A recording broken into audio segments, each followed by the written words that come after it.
Ladies and gentlemen, this is Mampolo from Mampolo's Corner. Renee myself. Guys, on this video, I'm not going to talk too much at all. Yet, this video is very loaded. Trust me now, if I tell you that something is loaded, it's loaded. That's why I'm not going to talk at all. Yes. If you know so you never carry your beer, your cup of tea, your cappuccino, your coffee, before you watch this video, pause and leave them here. I say pause the video now. Go and get your beer, your cappuccino, your coffee, or your tea before you start this video. It's very loaded. But before I begin to officially continue to show you lots of videos that will make you begin to think about Africa, I want to thank the members of the Nigerian Senate, that is the Nigerian senators. Thank you very much for rejecting the proposal of what do they call him, Baba Tinubu to go to fight in Niger. So he won't go fight in Nigeria, and he won't fight because of coup. Now you do the coup, what concern you? Thanks to Nigerian senator for not approving Tinubu's proposal to go and fight and carry our little soldier, made them go carry them, go Niger, go buy them. See the news now. Read. You dey see this is from Premium Times. Niger coup. Nigerian senator rejects Tinubu's request for troop deployment. For those who want to see the deployment, man, carry my speaker come out. When I say deployment. So thank you very much, Nigerian senators. You have done the right thing. God bless you. If you do good, I go come praise you now. I'm not fighting anybody. I'm not against anybody. I'm only a presenter. Now, the reason why I'm here, when I say you go carry your beer, your tea, your coffee, your cappuccino, it don't reach. One gentleman don't bust out from Ghana. Hi. This guy used mouth finish my father, Tinubu. He used mouth finish Tinubu, one Ghanian guy. Whether than say now he be the head of socialist movement of Ghana. That doesn't sound like political party. Socialist movement of Ghana. The guy finished Tinubu, he finished ECOWAS. over this coup in Niger. Over the plan to go and fight Niger people. He won't carry soldiers. He won't carry soldiers go fight Niger people. The guy finished Tinubu, finished ECOWAS. Finish our election when we do. I don't want to talk too much. I promise I'm not going to talk too much. Watch the video. We have in West Africa. They go and make Tinubu, they are not even patient enough to wait for the outcome of the petition before the court. They will make him their chairman. And then they turn around and tell us that, oh, as for them, they love democracy. What kind of democracy do they love? In any case, who is going to benefit from military intervention in Niger? It's the West. The West. If you take France, 1 out of every 3 light bulbs is powered by uranium from Niger. 1 out of every 3 light bulbs is powered by uranium from Niger. And yet, Niger is one of the poorest countries in the world. You mean And our leaders are not thinking about this paradox. You understand? What they care about is going to install one of their colleagues who messed up so much. You understand? That's what they care about. Jesus. If you take all of the French-speaking African states, all of them keep their foreign reserves in the Central Bank of France.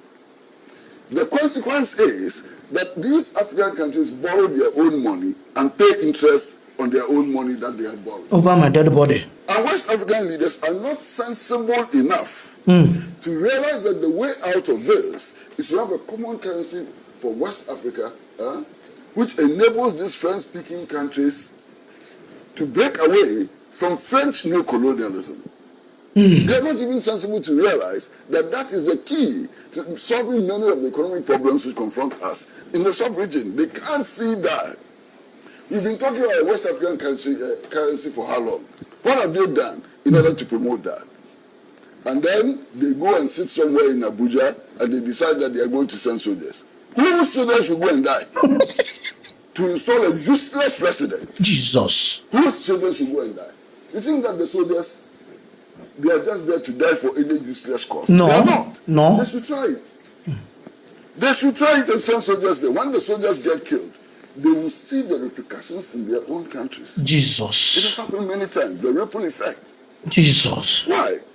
All of these West African leaders who are meeting to make these declarations and so on, how many of them enjoy the popularity that these coup leaders enjoy? This young guy who recently returned from the Russia-Africa summit, you saw how the whole country mobilized to go and meet him at the airport. Let any of these West African leaders, Tinubu, Alassane Ouattara, and so on, try to mobilize people to show support and see how many people will turn out. When ECOWAS sent a delegation to Mali to go and persuade the Malians to hand over, did they see the hundreds of thousands of people who poured out into the street in support of their regimes? Did they see it? How many of these West African leaders enjoy 10% of the popularity that these coup leaders enjoy? That must teach them a lesson. In any case, what is this democracy we are supposed to be protecting? What is this democracy we are supposed to be protecting? Who doesn't know that in West Africa, elections do not reflect the will of the people? Jesus. Elections have become a joke. Vote buying is rampant. The use of violence in order to win elections is overwhelming. The things we do in West Africa, are these the democratic elections? They should stop wasting our time. What we do in West Africa is that the last election, how many people died? Nobody has even bothered to investigate how those people died. And they call this democracy. Ayawasu West Rogan. I met the victims of the Ayawasu West Rogan. Some have lost their legs. Some have lost their eyes. Some have been disabled for life. Not one person has been punished for what happened in the Ayawasu West Rogan. And then you turn around and say we are running a democracy. What democracy? My brother, democracy, whatever it means, must deliver what the people want. Whatever it means. If it doesn't deliver what the people want, forget it. It is not democracy. The guy don't even know what he means. Practice it must lead to improving the people's access to social services, education, health, housing, employment, and so on. Which West African country is doing that? Democracy is about doing the will of the people. Which West African country is doing the will of the people? And then the joke of it all is the statement which has been issued by government that as for Ghanaian soldiers, they don't like coups because they are professionals. As is that? Ghanaian soldiers took an oath to protect the Constitution. What we are doing here and there, what is constitutional about it? In any case, only recently, there is this tape recording which has been released, which nobody denies its authenticity, in which senior security personnel were discussing how to facilitate the rigging of the next elections. What is a coup d'etat? A coup d'etat is when you conspire. I don't see this our Ghanaian brother as he finish our Tinubu. Fear, finish our father. Yes. You move from there, you enter ECOWAS. But I'm going somewhere. Follow me. Where they go far? Follow me. You know why? You see this Niger crisis, this Niger coup, another. They open eyes a lot now for Africa. You get eyes when they open. There are some countries when people say their eyes are opening small with this thing what happened for Niger. That small Niger, that poor Niger, one of the talk, yes. Something is happening. Because he said, no. Since when our what did they call them? Our senators reject Tinubu, everywhere don't come. Now be today be the deadline when I give the coup leaders, our people want to do coup for Niger. Say make them bring back the president. If not, there will be catastrophe militarily. Our teenage people because they know leave us so. I can't they ask the army, the soldiers when you want carry go Niger. How many percent of them for Nigeria be Nigerian? Well, yes, I ask you. Don't think I know what I'm saying. Most of the soldiers went for Nigeria. Most of them are Fulanis. Top ones went on top of them. Most of them, where they come from? It is that originally from Nigeria. Most of them are from Nigeria. It's a matter go to fight their brother. He go walk. If another country they talk, I know say you can. I know you are making sense. But see Nigeria and Nigeria. Just check that Nigeria. Check the spelling. Niger. You see where it is? Now half of Nigeria. Someone I remain a complete Nigeria. If you put IA, it become Nigeria. You know not say that be brother. Are you normal? Spell Nigeria now. Nigeria. No IA, not though. If not, all of us are Niger. If you don't know, check the difference. You say, that Nigeria and Niger, see them. They'll be brothers and brothers. Nobody, no fight when they happen there. You are no soldier, they go there. No soldiers, they go there. Majority of the soldiers, when they there, one day for Nigeria, they are all brothers in Niger. All of them Niger brothers. Nine them be. When they go, they fight their brother for it. You don't see the relationship between Niger and the Buhari. You know, Buhari not tell you, say, if you're not warrior for Nigeria, you go back to Niger. You not tell you. So you want to go they fight them there. That time you go know the heavy men when they for military want be Nigerian. Not say originally I'm from Niger. They will tell you most of these top Fulani people want for military. You want to go and show yourself. All right, go show yourself. Man, whether I go benefit you. If you like these senior people, they listen to my video that they watch them. And that's why I said, make una beg Tinubu, make you leave this thing I want to do. I love him, as I love him. I know make the thing when may not be like say person when you they pursue, come later they pursue you. I know it they talk. I they see road, but you know gonna say they see road. Oh yeah, now no listen. I'm gonna say my senators listen to me. Now the next video one shock my bone. One lady, I don't know where this lady come from. But this lady speak the minds of lots of people. Because of this thing, once it happen for Niger, this thing can they trend around. Now be new video. But this video is relevant to our current African situation. For those who never see the video, watch the video. Our people must know the truth and nothing but the truth. Okay. France remains as a member of the UN Security Council. And yet France today remains one of the biggest perpetrators of human rights violations in Africa. Jesus. And everybody is giving it, the world is giving it a blind eye. United Nations. It is a body that's supposed to be the watchdog for human rights violations. France remains the biggest risk to peace and security in Africa today. You mean now? And nobody is talking about it. Nobody is talking. France did something absolutely deplorable. Jesus. Made the former colonies, because they still are colonized, sign a document which they called the Pact for the Continuation of Colonization. Dig this. On one hand, we're giving you your independence. Yeah. But on the other hand, sign this document that you are agreeing to continue to be colonized. So two countries said, no way, Jose, we aren't doing this. Guinea and Mali. Guinea and Mali. The French could not understand it. How could an African country dare not want to be affiliated with France? So in their anger, history tells us that they went into those two countries, took everything that they thought they had brought, proceeded to pour concrete into the sewage pipes, completely devastating the two economies. Jesus. This was also done as a way of letting the other countries know that should you refuse to sign this document, this is the fate that awaits you. You bear the consequences. So the rest of the countries signed the pact for the continuation of colonization remains in place. And so it happened. What is special about this? The Pact for the Continuation of Colonization said, 1, you shall deposit 85% of your bank reserves with the French Central Bank under the control of the French Minister of Finance. The French government will take all your monies, collectively invest your monies in the French stock market under the French name.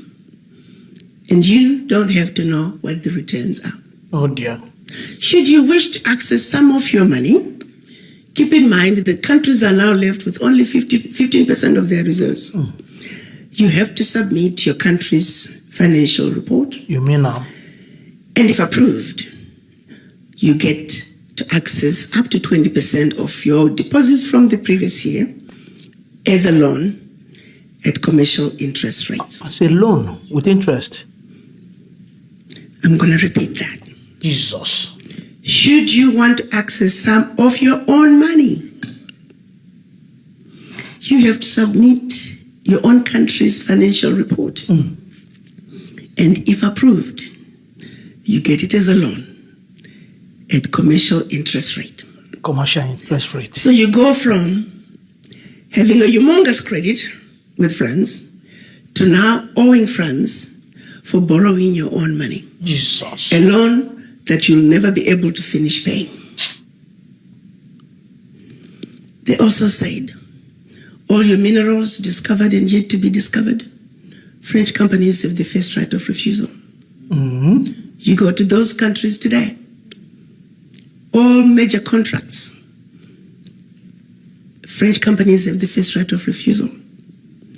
The water supply, the power supply, the mining fixtures, the oil rigs, roads construction, airports, French companies have the first right of refusal.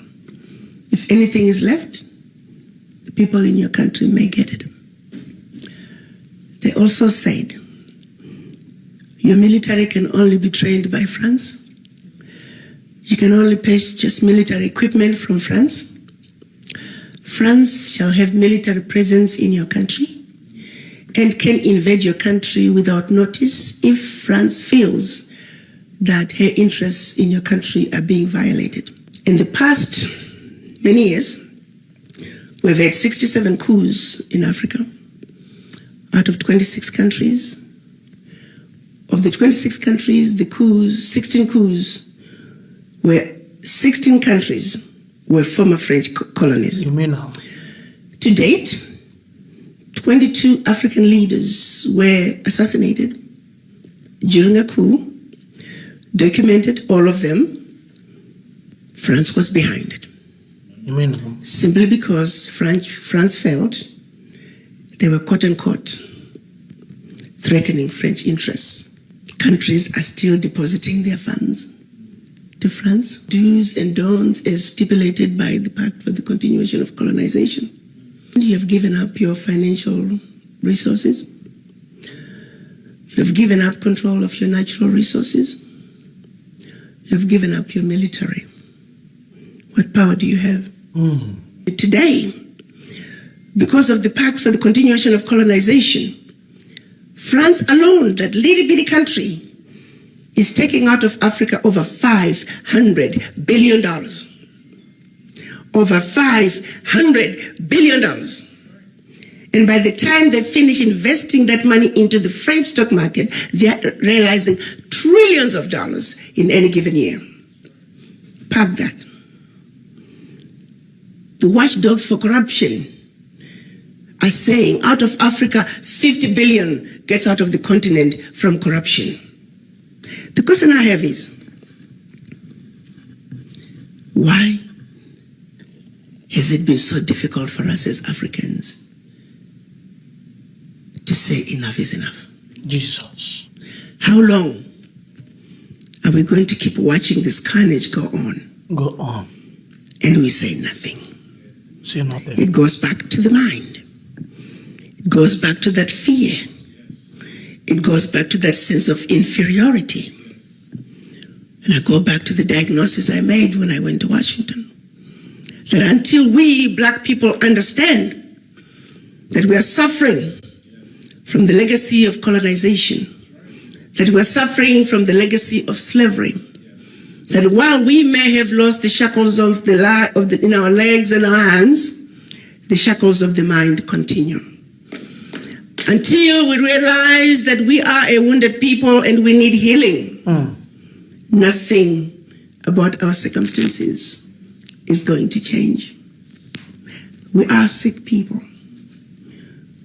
But to be sick, first you must realize and accept that you're sick. How do you go to the doctor if you don't think you're sick? We're not only in the doctor's waiting room on an outpatient basis. We're not even in the hospital in a general ward. As black people, we are in the intensive care. Jesus. And we need to realize that. The baby is now born. And her name is the African Continental Free Trade Area. Jesus. You see, the children of Africa must realize that now we need diapers. We need formula. There are going to be sleepless nights. This baby is going to cry. This baby is going to throw tantrums. We need to be ready to take care of this baby. Africa is on the move. The question is, are the children of Africa ready to step up and take what is rightfully yours? You got to understand, around the globe, as black people, the reason we are so disrespected is because we're poor. Most of us don't own anything. Singularly, while we were given our independence, the one thing that was denied from us is economic liberation. The African heads of states are saying, African wealth belongs to the African children. The African Union defines African diaspora as all people of African descent living outside Africa. The colonizers have been building the Africa that they want. The game is up. You see, you don't go to China and find black people driving the Chinese development agenda. No, you can't do that. You don't go to Europe. You don't go to Mexico, India, and find black people driving those regions' development agenda. The reality is, you must not, cannot, should not, and golly, will not go to Africa and find non-Africans driving the African continental development agenda. Unless, of course, you, the children of Africa, the inheritors of Africa's wealth, choose to vacate that place that has your name. The choice is yours. The environment is ready. And so, I'm on a mission to see to it that we, people of African descent, truly understand our Africa. Truly realize that we have been lied to, but that we're smart enough to know better. That we have been sleeping, that it's time to wake up. You see, a united African diaspora is a sleeping giant. It is the sleeping giant that is needed to bring the sustainable change that Africa desires. Jesus. Bigger corruption in Africa is coming from outside.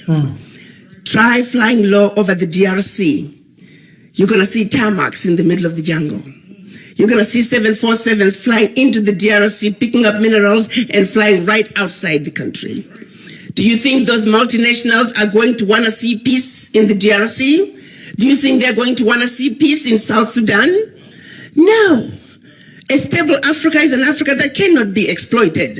So they will see to it that there will never be peace in Africa by any means necessary, unless you come to the table and do something about it. For a continent that doesn't have a single gun manufacturing company, we simply have endless supply of guns. How?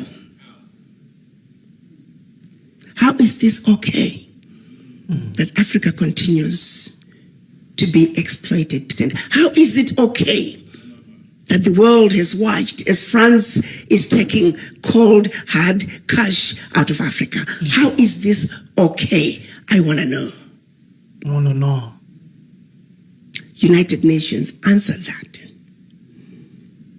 Secretary General Guterres, answer that.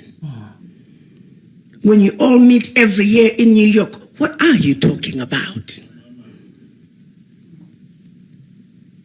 That is our reality. No more shall we continue to be ignorant. Our eyes are open. We know our Africa. We are going to reconnect with our roots. African Americans, you must understand there is a void that is deep in each and everyone's subconscious.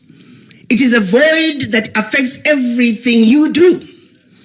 First, you must understand you have that void. In this country, with the exception of the American Indians, everybody is a foreigner. And everybody has their roots outside the United States. And the rest of the races are connected to their roots, with the exception of the African Americans. You're too busy running away from your roots. You're busy denying who you are. Well, guess what? It is what it is. You are an African, and Africa is home. And the sooner you wake up and realize and accept that Africa is home, It'll be better for you. the sooner you're going to fill that void. For as long as that voice is in you, you're always going to be like a ship without an anchor. The wind blows this way, here you go. The wind blows the other way, here we go. find your base. Go home. Africa is where you belong. And Africa is where your roots are. Thank you. We stand alongside you and we support your mission and your fight. Please accept this as a small token of our appreciation. Thank you.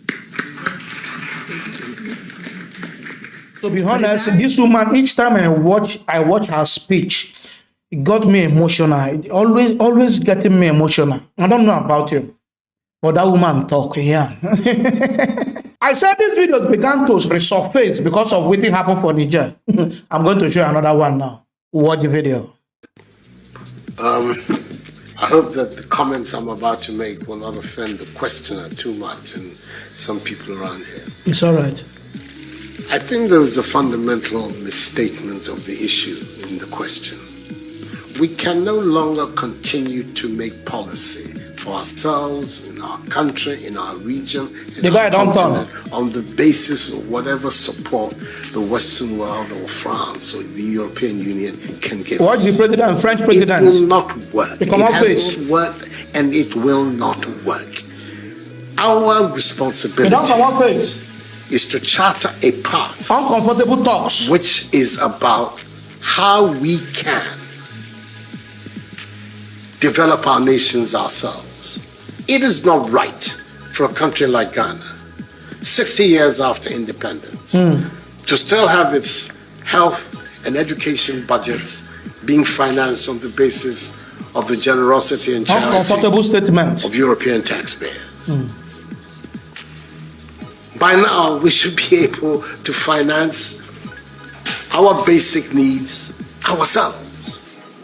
And if we are going to look at the next 60 years as a period of transition, a period whereby we can stand on our own feet, our perspective has not to be what the French taxpayer decides to do with whatever surpluses that they have in France. Jesus. They're welcome. They are appreciated. Whatever interventions that the French taxpayer through their governments make to us are appreciated. We're not going to lick a gift horse in the mouth. But this continent, with all that has happened, is still today the repository of at least 30% of the most important minerals of the world. It is a continent of vast, arable and fertile lands. It has the youngest population of any of the continents in the world. So it has the energy and the dynamism. We've seen it. These young men who are showing so much resilience and ingenuity in crossing the Sahara, finding ways to go across with rickety boats across the Mediterranean to really, those energies, we want to have those energies working inside our countries. And we're going to have those energies working in our countries if we begin to build systems that tell the young people of our country that their hopes, their opportunity are right here with us. Migration and the movement of people is being presented in a manner which suggests that somehow it's a new phenomenon. There's nothing new about it. It's as old as man, the movement of people. And it has always been linked to the same thing. The failure of where you are to provide you with an opportunity, so you move somewhere else. Those of you who are familiar with 19th century European history would know that the biggest wave of immigration in 19th century Europe, the latter part of it, came from Ireland and from Italy.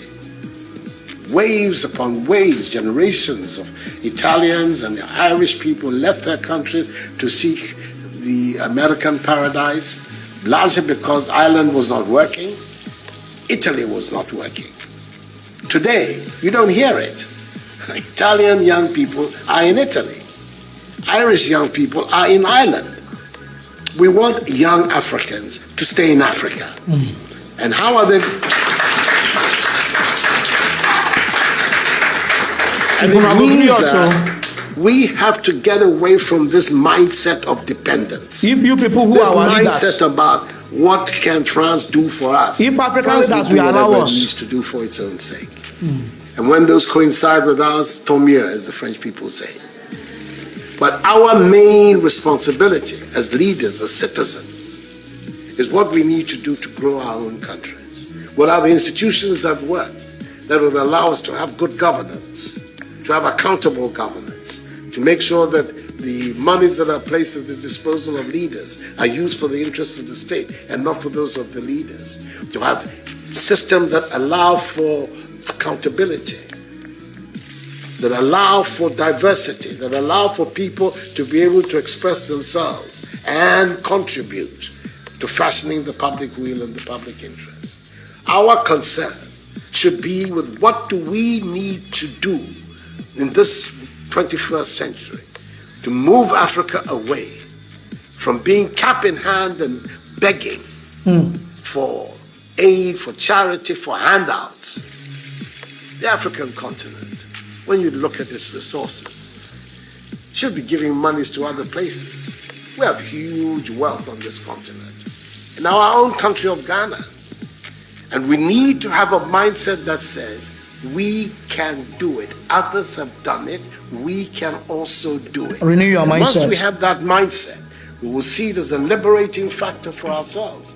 We keep talking about how it was that Koreans, Malaysians, Singaporeans, who got their independence at the same time as us. We're told of that at the time of Ghanaian independence, per capita Ghanaian income was higher than that of Korea. Today, Korea is part of the first world. So is Malaysia. So is Singapore. What happened? Why did they make that transition? And 60 years after independence, we are where we are. Those are the matters that should concern all of us as Africans, as Ghanaians. And not, when I say so with the greatest of respect to the French president, I think that the cooperation of France is something that I am, as you know, a strong friend of France. I am Francophile. So I don't have any difficulty with that. But I'm talking about our own propulsion, what we need to do to get our countries to work so that we can create the conditions that would allow our young people to forego this hazardous effort to get to Europe. They're not going there because they want to. They're going there because they don't believe they have any opportunities in our countries. So that should be our focus. And I believe that with that if we change that mindset of dependence, that mindset which is contingent on aid and charity, we would see that in the decades ahead of us, the full flowering of the African peoples would take place. And that new African personality that was talked about at the time of our independence will become real and imminent in our time. That's what I'm saying. I hope that I'm not upsetting the questioner or even some of my friends who are here. But these are my strongly held beliefs. And that is the reason why I've adopted as the slogan of my presidency, of my period of the Supreme Office of Ghana, that we want to build a Ghana beyond aid, a Ghana which is independent, which is self-sufficient, that is capable of standing on its own feet and building its own life. We can do it. The way Emmanuel Macron they do like this, nah? Mindset to no, understand. President. Those are my contributions. Thank you. Thank you.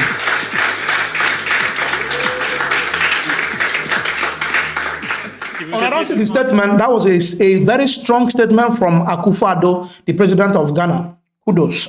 Ghana people, you see Ghana people for this video, one that they shoot today, they are making me proud. I said my Ghanaian people, you know, sir, are they truthful? My Ghanaian people they are making me proud. Yes. If you give good speech, I go appreciate them. I go show them here and I go do for you. I won't bring another genius. One of the best presidents in the history of Ghana, they bring J.J. Rawlings. the guy is speaker as well. Let's watch video. We end up with injustice. We end up with corruption. We end up with poverty. We end up with the worst possible things. We end up with the image. I don't have to tell you the image that you have in Africa. I don't have to tell you. Listen, when I was in office as an Air Force pilot, I went to school and trained in the cities. When I became an Air Force pilot, I had the opportunity to travel around the country. That's when I saw There is a big difference between those of us living in the cities and the mass people who feed us living in the rural areas. My brother, you listen to me carefully. The water they drink in those rural areas is such that the water you use to flush your toilet, the water we use to flush our toilet in the cities is much cleaner than the water they drink in the villages. No clinics, no hospitals, etc. No headache, no needles to even sew their clothes. That's when I began to see the parasitic relationship between our cities and this thing. I mean, I've seen too much injustice in my country when I decided enough was enough. When some of us began to decide that something has to be done about it. But when we emerged into political office, you know something? Electricity used to be limited to only 27% of the country. In the shortest possible time, we were able to, with Italian assistance, we were able to extend electricity from 27 to almost 87% of the rest of the country. We were able to extend roads. The infrastructure was improved every part of the country. I mean, it was beautiful. I mean, the energy now goes to every part of the village. Children can now go to school and can learn at night, so that my children living in the city will not have an advantage over that child in the village. My child has no superior, was not born with anything superior than that child in the village.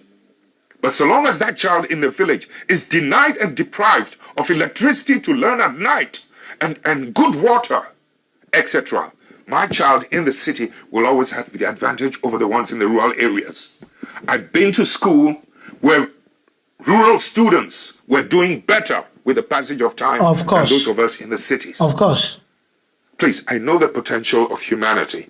So when you're talking about the effects of some of these things, sometimes, you know, these superpowers must learn to accommodate and to live and to accept patriotic leadership, patriotic citizens.